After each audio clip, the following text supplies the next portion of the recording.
The wine glass felt heavy in my hand as I watched my wife Amanda laugh at Derek Wilson's joke for the third time in 10 minutes. Same joke, same perfectly rehearsed giggle, same way her hand lingered on his arm just a beat too long. "You're not mingling, Michael." Jessica Wilson appeared beside me, her smile sharp enough to cut glass. "Don't you like our little Christmas gathering?" Before we dive deeper into this story, I have one small request. Please subscribe, drop a like, comment, and hit that hype button to boost this channel so more people can discover these incredible Reddit stories. I took a sip of the overpriced Cabernet and surveyed the Wilsons' living room. All chrome and glass, like a showroom nobody actually lived in. Derek had made sure everyone knew the smart home system cost more than most people's cars. "Just admiring your husband's storytelling abilities," I said. "He's really got Amanda's attention." Jessica's smile flickered. For just a second, I saw something dangerous flash in her eyes.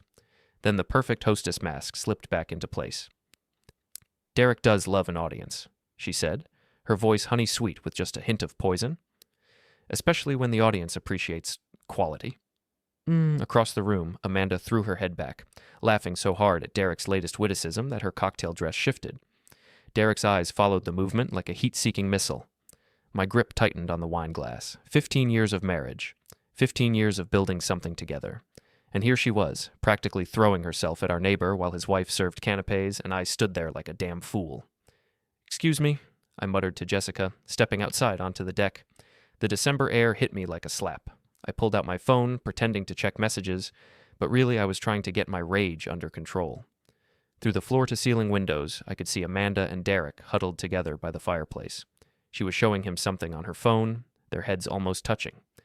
That's when I saw Derek's hand slide down Amanda's back, fingers tracing the line of her spine before settling just above her hip. She didn't pull away. If anything, she leaned into him. My phone was already recording before I consciously decided to lift it. The video quality wasn't great through the frosted glass, but it was clear enough. Clear enough to see my wife of 15 years melting into another man's touch like she'd never melted into mine. I watched Derek whisper something in Amanda's ear. She nodded, glanced around the room, then followed him toward the hallway that led to the guest bedrooms. They moved separately, casual, like they'd done this before, like they'd done this many times before. I stood there in the cold, phone still recording an empty room, and felt something fundamental shift inside my chest. Not break. Breaking would have been cleaner. This was more like a foundation settling, concrete cracking under pressure it was never meant to bear. When I finally went back inside 20 minutes later, Amanda was by the dessert table, chatting with Claire Morrison from her real estate office. Her lipstick had been reapplied. Derek was nowhere to be seen. "There you are." Amanda's voice was bright, cheerful, completely normal. "I was wondering where you disappeared to." "Just getting some air," I said. "You know how stuffy these parties can get." She kissed my cheek, and I caught a whiff of cologne that definitely wasn't mine. Something expensive and woody that screamed Derek Wilson. "Ready to head home?" she asked. "I'm getting tired." "I'll bet you are," I thought. "Sure, honey. Let me just thank our hosts." I found Derek in the kitchen, loosening his tie and looking supremely satisfied with himself. When he saw me, his smile was all teeth and smug confidence. "Mike, hell of a party, right? Jessica really outdid herself this year." "She certainly did," I agreed. "You've got a good thing here, Derek. Beautiful house, beautiful wife. Be ashamed to lose it over something stupid." His smile faltered slightly. "What do you mean?" "Oh, nothing specific. Just that good things don't last forever if you don't take care of them." I clapped him on the shoulder, maybe a little harder than necessary. "Thanks for the hospitality." On the drive home, Amanda chattered about the party. Who wore what, who said what, all the meaningless social currency that kept her world spinning. I made appropriate noises and watched the familiar streets slide by, my mind already working. "Did you have a good time?" she asked as we pulled into our driveway. "Enlightening," I said. "Very enlightening." She gave me a puzzled look but didn't ask what I meant. Just as well. She'd find out soon enough. That night, Amanda took a long shower while I sat in my home office, staring at the video on my phone. In the harsh LED light of our bedroom lamp, the betrayal looked even more stark, more real. I opened my laptop and started typing. Amanda's phone buzzed at 3:17 a.m.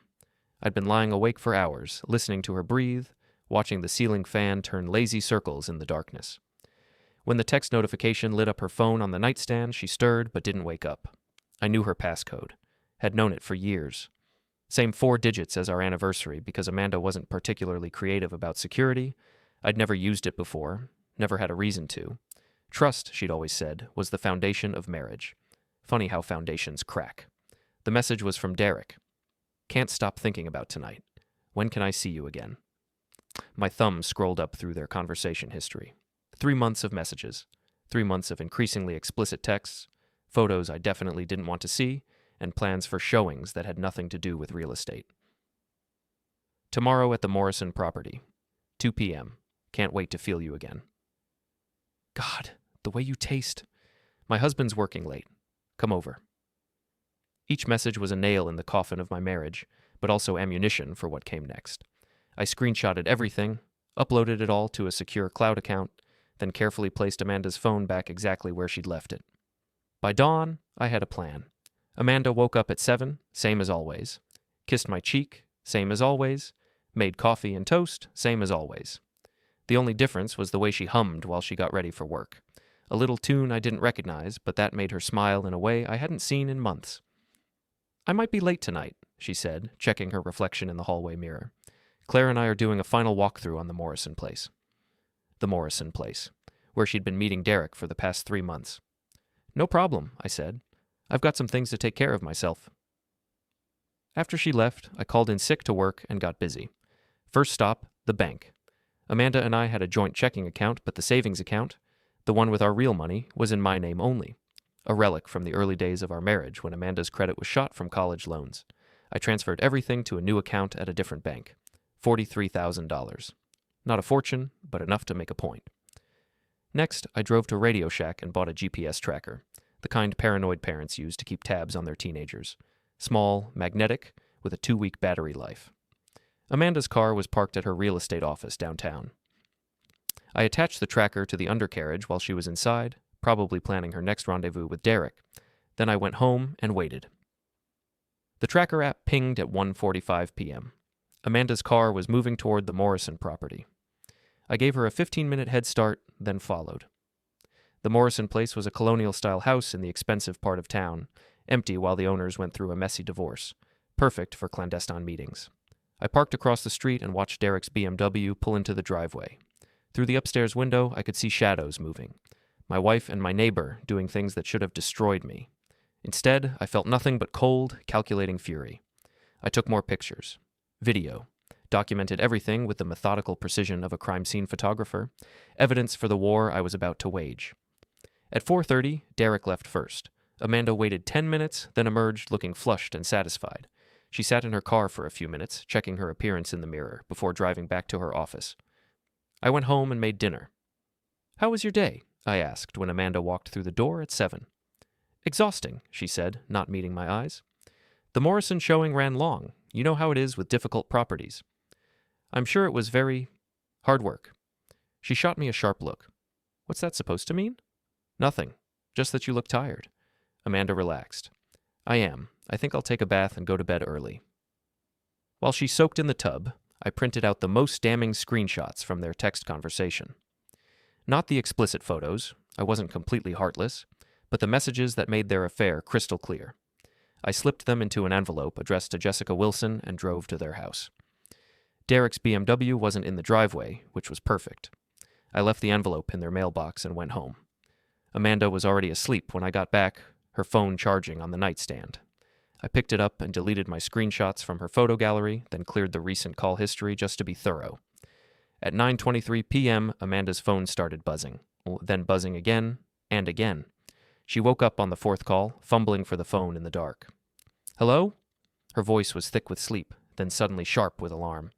Jessica, slow down. I can't understand." "What? No, that's not... Where did you get these?" I pretended to be asleep while Amanda crept out of the bedroom, phone pressed to her ear. Through the thin walls, I could hear her side of the conversation. "It's not what it looks like." "No, we never..." "Jessica, please, you have to believe me." The call ended with the sharp beep of someone hanging up. Amanda stood in the hallway for a long time, probably staring at her phone, trying to figure out how her secret had been exposed. When she finally came back to bed, she was shaking. "Everything okay?" I mumbled, like I'd just woken up. "Fine," she whispered. "Just work stuff." I rolled over and smiled into my pillow. The next morning, Amanda tried to use her debit card at Starbucks. Declined. She tried again at the grocery store. Declined again. By noon, she was calling the bank, her voice getting higher and more frantic with each transfer to another department. What do you mean the account is closed? I never... When? Yesterday? That's impossible. I would have... Oh, I see. I was in my workshop in the basement when she got home, pretending to organize my tools. Amanda's heels clicked on the concrete steps like gunshots. Michael. Her voice was controlled, but I could hear the rage underneath. We need to talk. I looked up from my workbench. About what? About our bank account. About why I couldn't buy groceries today. About why Jessica Wilson thinks I'm having an affair with her husband. Sounds like you've got a lot on your mind. Amanda's composure cracked. Stop playing games. I know you did something. The money, the pictures Jessica showed me. You're behind this. Pictures? I set down my hammer and gave her my full attention. What kind of pictures? You know exactly what kind. Screenshots of text messages between Derek and me. Text messages saying what? She opened her mouth, then closed it. Because what could she say? That the messages proved she was cheating? That Derek had been telling the truth when he wrote about tasting her, touching her, wanting her? It's not what you think, she said finally. What I think, I said, standing up and walking toward her, is that my wife has been sleeping with our neighbor for 3 months. What I think is that she's been lying to my face every single day, coming home from her little rendezvous and kissing me with the same mouth she's been using on Derek Wilson. What I think is that 15 years of marriage apparently means nothing to her. Amanda's face went white. Michael, I'm not done. My voice was quiet, conversational. Somehow that made it worse than yelling would have. What I also think is that actions have consequences. You want to play games? Fine, let's play. I walked past her toward the stairs, then stopped. Oh, and Amanda, you might want to check your messages. Sounds like you've got some explaining to do. I left her standing in the basement and went upstairs. Through the kitchen window, I could see Derek's house. Jessica's car was in the driveway, but Derek's BMW was nowhere to be seen. Round 1 to me. Derek's BMW sat in the parking lot of the Riverside Motel like a neon sign advertising guilt. I'd been following Amanda's GPS signal for 20 minutes, watching it lead me to the seediest part of town. The motel was the kind of place people went when they didn't want to be found. Hourly rates, no questions asked, and a desk clerk who'd seen everything twice, perfect for a man whose wife had just kicked him out of their smart home paradise. I parked across the street and called Logan, my foreman. Hey, boss. Thought you were taking a personal day. Change of plans. You still know that guy Tony who runs the towing company? Tony Ricci? Yeah, why? I need a favor. There's a BMW parked at the Riverside Motel, license plate DWX4491. Think Tony could help it find a new home? Logan chuckled. What did this guy do to you? Let's just say he's been borrowing things that don't belong to him. Say no more, and Tony owes me from that poker game last month. Give me 20 minutes. While I waited, Amanda's car pulled into the motel parking lot. She sat behind the wheel for a few minutes, probably gathering courage, then walked to room 237. The door opened before she could knock. Derek looked like hell. His usually perfect hair was disheveled, his expensive shirt wrinkled. When Amanda fell into his arms, I could see his mouth moving, probably feeding her some story about how this was all a misunderstanding, how they'd figure it out together. 23 minutes later, Tony's tow truck rumbled into the parking lot. I watched Derek's precious BMW get hooked up and hauled away, then drove to Murphy's bar to wait for the fireworks. Murphy's was the kind of place where construction workers went to complain about their bosses and their wives, usually in that order. Dark wood, cheap beer, and a bartender named Pete who'd heard every sob story ever invented. Michael Harris, Pete's voice boomed across the bar. Heard you're having some domestic troubles. The whole bar turned to look at me. Word traveled fast in a town this size, especially when it involved affair and scandal. Just some temporary setbacks, I said, sliding onto a bar stool. Nothing a good lawyer can't fix. Claire Morrison was sitting at the end of the bar, nursing a martini and looking like she'd rather be anywhere else. Amanda's business partner and best friend, caught in the crossfire of someone else's drama. Claire, I called out. Fancy meeting you here. How's business? She looked up with the expression of someone who'd been dreading this conversation. Michael, I'm sorry about everything. Sorry about what? Amanda finding her true love? I think it's beautiful, really. True romance in the digital age. Claire's face flushed. It's not like that. She never meant for this to happen. Oh, I'm sure it was all very innocent. Those 3 months of text messages probably just wrote themselves. And those afternoon meetings at the Morrison property? I bet they were discussing square footage and property taxes, right? The bar had gone quiet. Everyone was listening now, because this was better than cable TV. Claire stood up, throwing money on the bar. I don't have to listen to this. No, you don't, I agreed.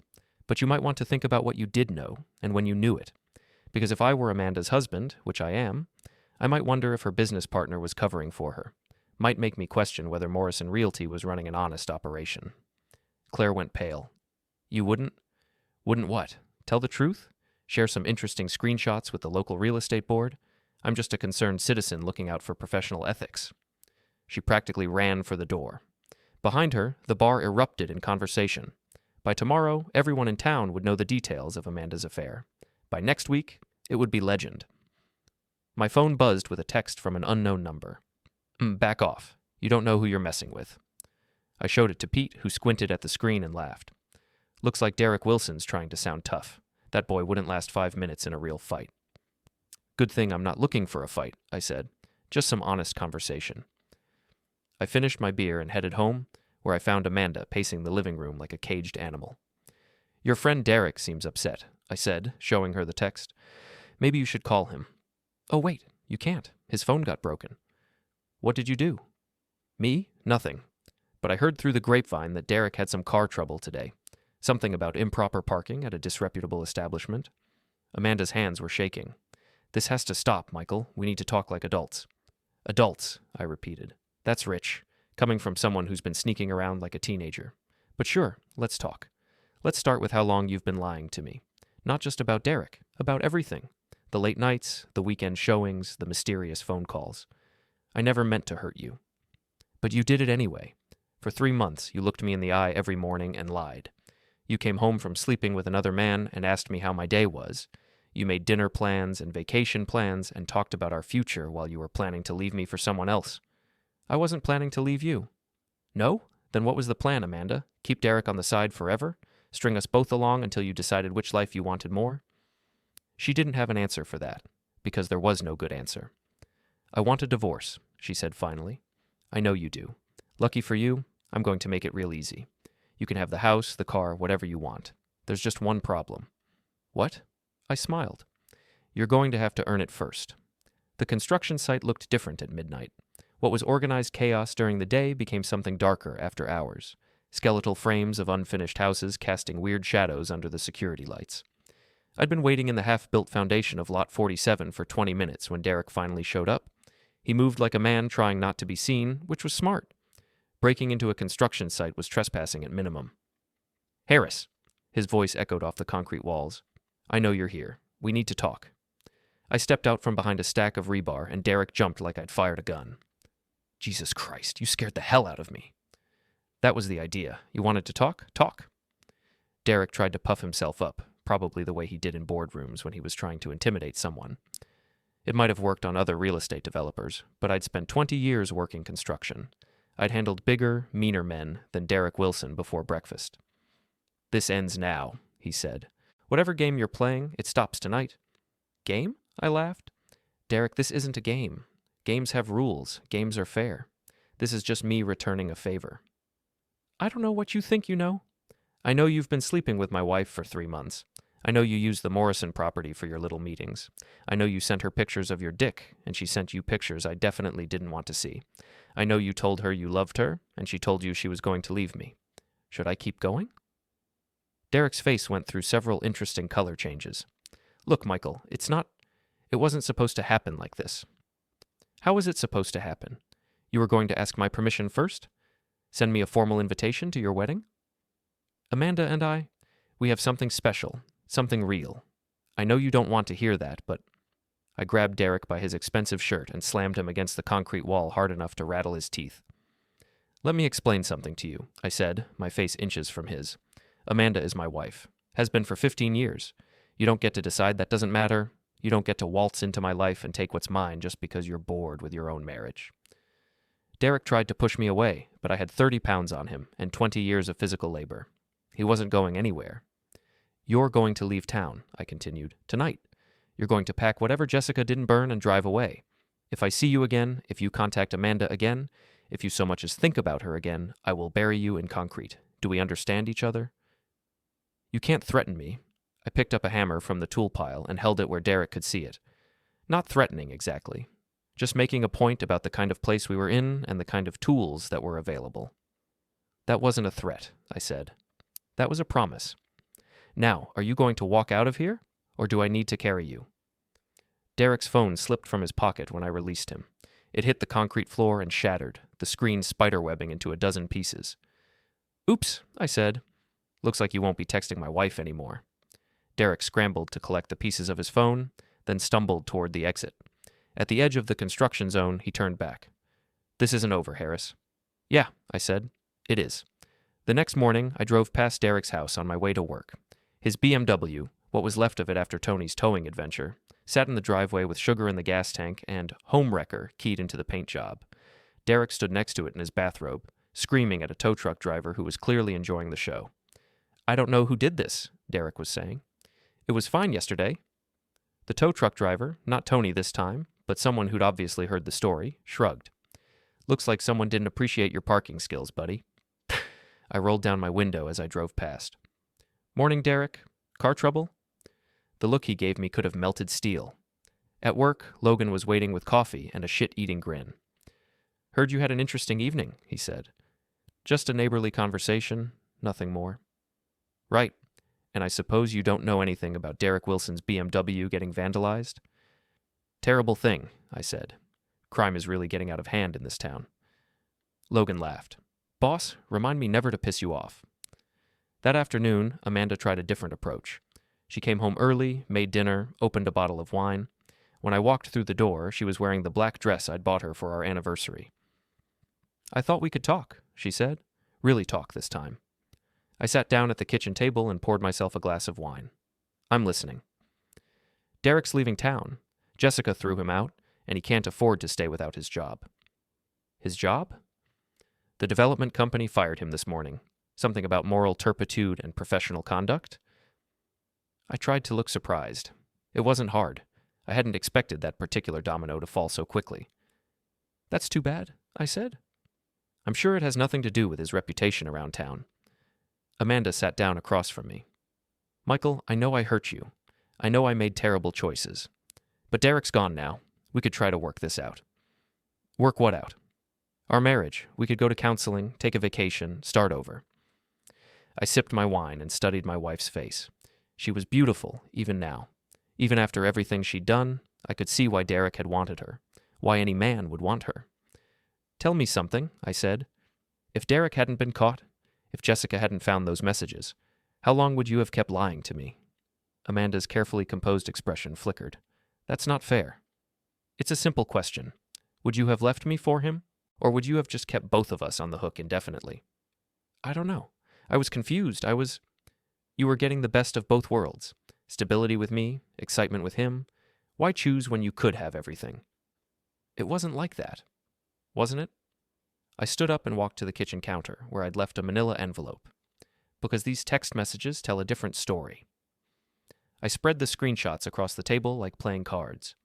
Amanda's face went white as she saw her own words reflected back at her. I can't wait to leave him. He's so boring compared to you. Just a few more months and we can be together. Should I read more? Amanda was crying now, but I felt nothing. No sympathy, no regret, no desire to comfort her. I'm not the same man I was a week ago, I said. That man might have forgiven you, might have believed your promises about counseling and starting over. But he's gone, Amanda. You eliminated him when you decided Derek Wilson was worth more than 15 years of marriage. So what happens now? I gathered up the screenshots and put them back in the envelope. Now you get to find out what it feels like to lose everything you care about, just like I did. Michael, please. The divorce papers will be ready tomorrow. You can sign them or you can fight them. Either way, this marriage is over. I left her sitting at the kitchen table and went upstairs to pack. By the time I came back down with my suitcase, Amanda was gone. I found a note on the refrigerator. I'm staying at Claire's tonight. We'll talk when you've calmed down. I crumpled up the note and threw it away. Then I opened another bottle of wine and started planning phase 2. The charity gala was Amanda's idea of hell made manifest, a room full of people she'd have to face after her very public humiliation, but she couldn't skip it. As a member of the planning committee, her absence would be noted, discussed, and added to the growing legend of her disgrace. I bought my ticket 3 days before the event, right after Amanda moved back into our house. She'd tried staying with Claire, but that lasted exactly one night before Claire's husband made it clear that harboring a homewrecker wasn't good for his own marriage. "You don't have to do this," Amanda said when she saw my tuxedo laid out on the bed. "People are already talking. If we show up together, it'll just make things worse." "Worse for who?" I asked, adjusting my cufflinks. "You've already lost your job, your friends, and your reputation. What's left to protect?" Amanda had indeed lost her job. Morrison Realty couldn't afford to keep an agent who'd been using company properties for extramarital affairs. The real estate board was conducting an ethics investigation, and 3 of her biggest clients had already switched to other agencies. "I could stay home," she said quietly. "You could, but then everyone would say you were hiding. At least this way, you get to hold your head up and pretend you still have some dignity left." The gala was being held at the Riverside Country Club, the same place where Amanda and I had celebrated our wedding reception 15 years ago. The irony wasn't lost on either of us. I arrived alone, having told Amanda I'd meet her there. She was standing by the silent auction table when I walked in, wearing a blue dress that probably cost more than Derek's car repairs. She looked beautiful and miserable in equal measure. "Michael." Jessica Wilson appeared at my elbow, resplendent in black silk and what looked like genuine sympathy. "I'm glad you came." "Wouldn't miss it. How are you holding up?" "Better than expected, actually. Turns out Derek wasn't as irreplaceable as he thought he was." She smiled, and for the first time since I'd known her, it reached her eyes. "I've been thinking about redecorating, getting rid of some old furniture that doesn't fit the space anymore." "Fresh starts can be liberating," I agreed. Across the room, Amanda was talking to Mayor Davidson's wife, who was listening with the kind of polite attention that meant she was already planning how to repeat this conversation at her next bridge game. "Ladies and gentlemen," the MC called out, "please take your seats. We'll be starting the program shortly." I found my table, table 7, right in the middle of the room where everyone could see everyone else. Amanda was already seated, looking like she was facing a firing squad. "You look lovely tonight," I said, sitting down beside her. "Please don't do this," she whispered. "Whatever you're planning, don't do it here." "I'm not planning anything. I'm just here to support local charities and enjoy an evening with my wife." The word wife made Amanda flinch. We both knew it wouldn't be true much longer. Dinner was the usual rubber chicken and overcooked vegetables, but the wine was decent, and the conversation at our table was fascinating. Word of Amanda's affair had spread through the social circles like wildfire, and people were being very careful not to mention real estate, construction, or marriage. "Amanda," said Mrs. Patterson from across the table, "I haven't seen you at the office lately. Taking some time off?" "Something like that," Amanda replied, her voice barely audible. "Smart move," I interjected. "Sometimes you need to step back and reassess your priorities. Figure out what really matters." Mrs. Patterson nodded sagely. "Oh, yes. Family should always come first. Don't you think so, Amanda?" Amanda's wineglass shook slightly as she lifted it to her lips. After dinner, there were speeches about community service and giving back. Amanda was supposed to say a few words about the scholarship fund she'd been organizing, but when her name was called, she just sat there. "Amanda?" The MC looked confused. "Amanda Harris, our scholarship committee chair?" All eyes turned to our table. Amanda's face was the color of her white dinner roll. "I think my wife is feeling a bit under the weather," I said, standing up. "Perhaps someone else could speak for the committee." The MC recovered quickly, calling up Claire Morrison to speak instead. Claire shot me a look that could have eliminated small animals, but she walked to the podium and gave a brief, awkward speech about the importance of education. During the applause, I leaned over to Amanda. "Feeling better? I want to go home." We haven't gotten to the best part yet. The best part was the slideshow. Every year, the gala ended with a presentation about the charity's accomplishments, complete with photos of fundraising events, volunteer activities, and community leaders. This year's presentation had a few extra slides.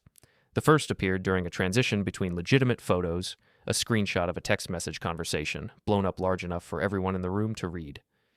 "Derek, can't wait to taste you again. Amanda, my husband's working late. Come over." A collective gasp went through the room. Amanda made a sound like a wounded animal. The slide disappeared quickly, replaced by a photo of last year's bake sale, but the damage was done. Everyone had seen it. Everyone knew what it meant. "Technical difficulties," the MC announced, but his voice was shaking. 2 more slides appeared during the presentation. One was a photo of Derek's BMW parked at the Riverside Motel. The other was a picture of Amanda and Derek embracing in the window of the Morrison property. By the time the lights came up, half the room was staring at Amanda, and the other half was pretending not to. The silence was deafening. "Well," I said, standing up and straightening my jacket, "that was educational." Amanda was crying now, not the delicate tears of a woman trying to preserve her makeup, but the ugly, desperate sobs of someone whose world was collapsing in real time. "How could you?" she whispered. "How could I what? Tell the truth? Show people who you really are?" I picked up my wine glass and drained it. "You did this to yourself, Amanda. I just made sure everyone got to see it." Jessica Wilson appeared beside our table, her face a mask of cold satisfaction. "Amanda," she said sweetly, "I think you should leave.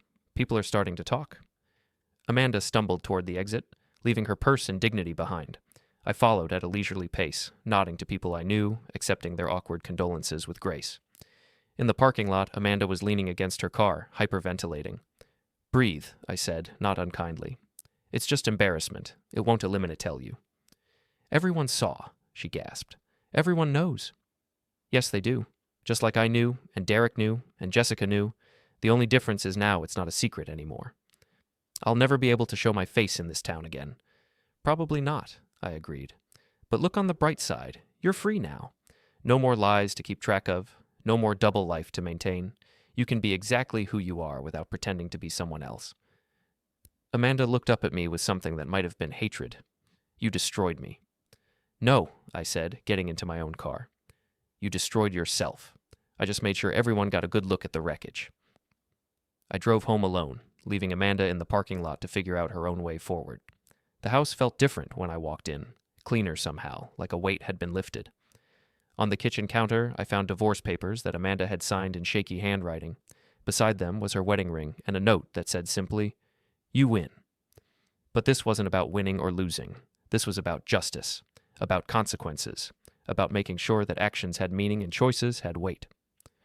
I poured myself a drink and sat down to plan the final act. The Riverside Motel looked even seedier in daylight than it had during my midnight surveillance. Paint peeling from the doors, weeds growing through cracks in the parking lot, and a neon sign that flickered between vacancy and no vacancy, like it couldn't make up its mind.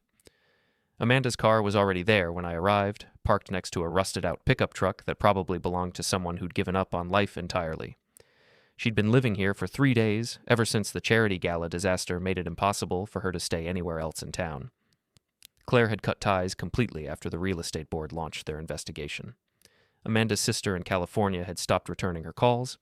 Even the women's shelter had politely suggested she might be more comfortable somewhere else, since her presence was disruptive to the other residents. I knocked on the door of room 237, the same room where Derek had been hiding before he finally took my advice and left town. "Michael." Amanda's voice was muffled through the thin door. "What are you doing here?" "We need to talk, one last time." The door opened to reveal a woman I barely recognized. Amanda's hair was unwashed, her clothes wrinkled, her makeup smeared from crying. The confident real estate agent who charmed clients and seduced neighbors was gone, replaced by someone who looked like she'd been living in her car. "Come to gloat?" she asked, stepping aside to let me in. The motel room was exactly what you'd expect. Threadbare carpet, furniture that had seen better decades, and the lingering smell of cigarettes and desperation. Amanda had made pathetic attempts to make it livable. Takeout containers stacked neatly on the dresser, her clothes folded on a chair, toiletries arranged with military precision on the bathroom counter. "Actually," I said, "I came to make you an offer." Amanda laughed, but there was no humor in it. "What could you possibly offer me? You've already taken everything." "Not everything. You still have your car, your clothes, your life. Such as it is." "Get to the point, Michael." I sat down in the room's single chair, a vinyl monstrosity that probably predated the Clinton administration. "I want you to do something for me, one last favor, and then I'll give you enough money to start over somewhere else." "What kind of favor?" "I want you to call Derek." Amanda stared at me like I'd suggested she set herself on fire. "Derek? He's in Florida. He won't even answer my texts. He'll answer this one. Tell him you have something that could destroy me. Evidence of what I did to him, to both of you. Tell him you want revenge." "Why would I do that?" I pulled out my phone and showed her a bank statement, a new account with $50,000 in it. "Because this is yours, if you do exactly what I tell you." Amanda's eyes fixed on the numbers. 50,000 wasn't enough to live on forever, but it was enough to disappear. Enough to start over in a place where nobody knew about Derek Wilson or charity gala disasters. What's the catch? No catch. You make the call, Derek comes running, and I get what I want. Which is? Justice. Amanda was quiet for a long time, staring at the bank statement. Finally, she looked up. What do I have to say? I handed her a script I'd written out in advance. Read this, word for word. She scanned the paper, her eyebrows rising. Michael, this could work. I know. Amanda picked up her phone and dialed Derek's number. It went to voicemail, but she left the message exactly as I'd written it. Derek, it's me. I know you don't want to talk, but I found something. Evidence of what Michael did to us. The GPS tracker, the bank records, everything. I can prove he stalked us, harassed us, destroyed our lives. But I need your help to use it. Call me back. We can finally make him pay. She hung up and looked at me. Now what? Now we wait. Derek called back in less than an hour. Amanda? Jesus. I've been worried sick. Are you okay? I'm fine. Did you get my message? About the evidence? How did you find it? Amanda looked at me, and I nodded. Stick to the script. He got sloppy, she said. Left his laptop open, didn't clear his browser history. I have screenshots of everything. The tracking app, the bank transfers, even emails to his friend about having your car towed. Holy shit. This could be it, Amanda. This could be our way back. I'm at the Riverside Motel, room 237. Can you drive up tonight? I'll leave now. Don't talk to anyone else. Don't do anything until I get there. I won't. Derek, I love you. I love you too, baby. We're going to make him sorry he ever messed with us. Amanda hung up and handed me the phone. Satisfied? Very. Derek should be here by tomorrow evening. That gives us time to set up. Set up what? I smiled. The grand finale. The next evening, I was waiting in the motel parking lot when Derek's rental car pulled in. He looked around nervously before getting out. Apparently his time in Florida hadn't made him any braver. Amanda met him at the door of room 237, and they embraced like reunited lovers in a bad movie. Through the thin walls, I could hear them talking excitedly about their plan to destroy me. What they didn't know was that room 238 was occupied by Logan, my foreman, and room 236 had Jessica Wilson in it. The desk clerk, who owed me a favor after I'd helped his nephew get a construction job, had made sure those rooms were available. At exactly 9 o'clock, I knocked on Amanda's door. Michael. Her voice was nervous. What are you doing here? Just checking on my investment. Can I come in? The door opened, and I walked into a scene that might have been funny if it weren't so pathetic. Derek was sitting on the bed, trying to look tough. Amanda was standing by the window, holding a manila folder like it contained nuclear launch codes. We know what you did, Derek said. We have proof. Proof of what? Stalking, harassment, destruction of property. You're going to prison, Harris. I laughed. Am I? That's interesting. What exactly do you think you can prove? Amanda opened the folder and pulled out printed screenshots. The GPS tracker, the bank records, everything. I looked at the papers she was holding. They were exactly what I'd expected. The fake evidence I'd planted on my laptop, designed to look incriminating but actually proving nothing illegal. You tracked my wife's car, Derek continued. That's stalking. You had my car towed illegally. That's theft. You manipulated bank accounts to hurt us financially. That's harassment. Is it? I pulled out my own folder. Because I have a different interpretation of events. I spread my documents across the motel room's small table. Real bank records showing that I'd only moved money from accounts in my name, photos of Derek's car parked illegally at the motel, screenshots of Amanda and Derek's text messages planning to blackmail me. See, the thing about evidence, I said, is that it has to be real to be useful. What you have there is a bunch of fake documents that I planted specifically for you to find. Amanda's face went white. That's impossible. Is it? You really think I'd leave evidence of actual crimes lying around on my laptop? You really think I'd make it that easy for you? Derek stood up, his hands clenched into fists. You son of a bitch. You set us up. I gave you exactly what you wanted, a chance for revenge. The fact that you were stupid enough to take it isn't my fault. That's when Derek made his biggest mistake. He swung at me. I'd been expecting it. Derek was desperate, humiliated, and not particularly bright. Violence was the only option he had left. I caught his fist easily and twisted his arm behind his back, slamming him face first into the wall. That was assault, I said calmly. On a witness. The door to room 238 opened and Logan walked in. Everything okay, boss? Just fine. Did you get that on video? Logan held up his phone. Every second. Derek struggled against my grip. Let me go. In a minute. First, I want you to understand something. You came here to blackmail me with fake evidence. You just committed assault in front of a witness. And in about 30 seconds, the police are going to arrive because someone called in a domestic disturbance. Right on cue, sirens wailed in the distance. You called the cops? Amanda's voice was barely a whisper. I didn't have to. Mrs. Wilson in room 236 was very concerned about the shouting. Jessica Wilson appeared in the doorway, her phone in her hand and a satisfied smile on her face. Officers, she said to the two policemen who'd just arrived. Thank goodness you're here. These people have been threatening Mr. Harris. What followed was exactly what I'd planned. Derek, already on probation in Florida for violating a restraining order Jessica had filed, was arrested for assault. Amanda was charged with conspiracy to commit blackmail. The fake evidence they'd brought was confiscated and immediately recognized as fraudulent. By midnight, both of them were in jail. By morning, the story was all over town. I was sitting in Murphy's bar the next evening, celebrating with Logan and Jessica, when Pete the bartender brought over a bottle of champagne. On the house, he said. For the most entertaining week this town's seen in 20 years. Jessica raised her glass. To justice. To consequences, Logan added. I thought about Amanda, probably sitting in a cell right now, finally understanding that actions have meaning. I thought about Derek, facing real charges this time, with no smart lawyer or family money to save him. To foundations, I said, and what happens when they crack. We drank to that, and to the future, and to the simple satisfaction of watching bad people get exactly what they deserved. Outside, it started to rain, washing the streets clean for whatever came next.